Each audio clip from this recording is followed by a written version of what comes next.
Singkil atau yang mewakili Allah Ta'ala, Tuhan Yang Maha Esa, dengan Operasi ini adalah operasi kewilayahan ya, yang dilaksanakan sekitar 14 hari yang akan dilaksanakan secara kontinu. Kemudian untuk personil yang dilibatkan dalam pelaksanaan kegiatan tersebut, Polres Singkil menyiapkan 15 personil terdiri dari Satlantas dan Satsamapta.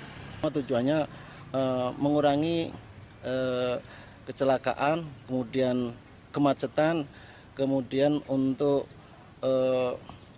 meningkatkan kepatuhan masyarakat. untuk memastikan bahwa pengguna jalan itu terutama yang menggunakan kendaraan bermotor patuh terhadap aturan lalu lintas. Karena kalau tidak, ada akibatnya adalah terjadi kecelakaan dan juga bisa mengakibat kematian.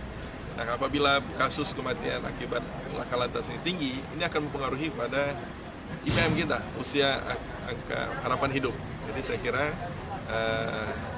gelar operasi patuh ini punya dampak yang besar dalam indikator pembangunan, terutama indeks pembangunan manusia dengan subkomponen usia harapan hidup.